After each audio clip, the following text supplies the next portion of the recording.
नन्ही परी और राजकुमारी की कहानी। किसी जमाने में ब्रिकमठ नाम का एक राज्य हुआ करता था। उस राज्य के राजा की 2 रानियां थीं। बड़ी रानी का नाम रूप सामान्य था, लेकिन छोटी रानी काफ़ी सुंदर थी। इस वजह से राजा छोटी रानी से अधिक प्रेम करता था और वह छोटी रानी की हर बात भी माना करता था। एक दिन छोटी रानी ने जब बड़ी रानी की शिकायत कर दी, राजा बड़ी रानी से नाराज़ हो गए, जिससे दुखी होकर बड़ी रानी महल छोड़कर जंगल की तरफ जाने लगी। रास्ते में एक नदी पड़ी, जिसके किनारे पर एक अनार का पेड़ था। बड़ी रानी उसी पेड़ के नीचे बैठकर रोने लगी। उसकी रोने की आवाज़ सुनकर वहाँ पर एक नन्ही परी आ गई। उस नन्ही परी ने रानी से उसकी रोने की वजह पूछी। रानी ने रोते हुए उसे अपनी सारी बात बता दी।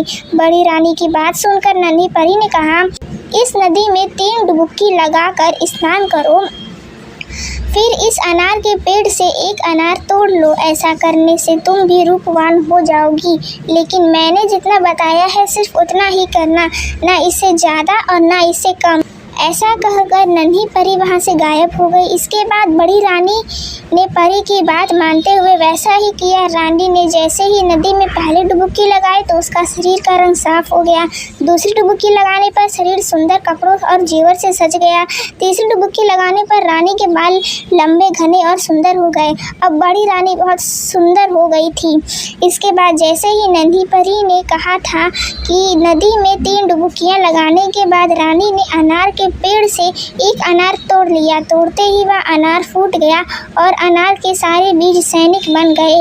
उन सैनिकों ने रानी के लिए एक पालकी तैयार की, जिस बड़ी रानी को बैठाकर वो वापस राज्य में लेकर आ गए। राजमहल पहुंचकर जब बड़ी रानी ने राजा से मिली तो उसने नन्ही परी वाली सारी घटना राजा को बता दी।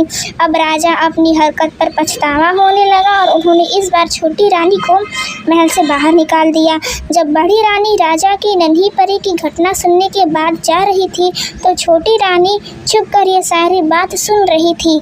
वजह से महल से बाहर निकलने पर वह सीधे नदी के किनारे गई और उसी अनार के पेड़ के नीचे बैठकर रोने लगी। छोटी रानी की रोने की आवाज़ सुनकर नन्ही परी वहां प्रकट हो गई और उसने रानी से उसकी रोने की वजह पूछी। रानी ने झूठ बोलते हुए कहा कि नन्ही परी को बताया कि बड़ी रानी के कहने पर राजा ने उसे महल से बाहर निकाल दिया है। यह सुनकर नन्ही परी ने छोटी रानी से भी कहा कि पहले इस नदी में 3 डुबकियाँ लगाओ, फिर इसी अनार के पेड़ से एक अनार तोड़ लो, लेकिन इससे ना ज़्यादा और ना इससे कम।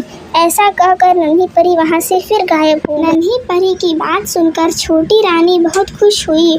वह नदी में गई और जैसे ही पहली डुबकी लगाई उसके शरीर पहले से ज़्यादा निखर गया। दूसरी डुबकी लगाते ही उसका शरीर भी सुंदर हो गया और कपड़े और जेवर भी सज गया। तीसरी डुबकी लगाने पर छोटी रानी के बाल और घने हो गए और लंबे और सुंदर हो गए। अब छोटी रानी पहले से भी ज़्यादा सुंदर दिखने लगी थी, लेकिन छोटी रानी ने सोचा कि अगर वह 3 डुबकी लगाने से इतनी सुंदर हो सकती है तो और डुबकियाँ लगाने पर वह अधिक सुंदर हो जाएगी। उसने ऐसा सोचकर कई सारी डुबकियाँ लगा ली। ऐसा करने पर छोटी रानी के शरीर के सारे कपड़े फटे और पुराने हो गए। उसके सारे गहने गायब हो गए। उसके शरीर का रंग भी गहरा हो गया। शरीर पर दाग और दाने निकल आए। छोटी रानी अब पहले से सुंदर नहीं लग रही थी। रोते हुए वह नदी से बाहर आई और अनार के पेड़ पे इस अनार तोड़ा और अनार तोड़ते ही वह फूट गया। उसमें से एक सांप निकला और वह रानी को खा गया। कहानी से सीख। नन्ही परी और छोटी रानी की कहानी से हमें यह सीख मिलती है कि दूसरों के लिए कभी भी बुरा नहीं सोचना चाहिए।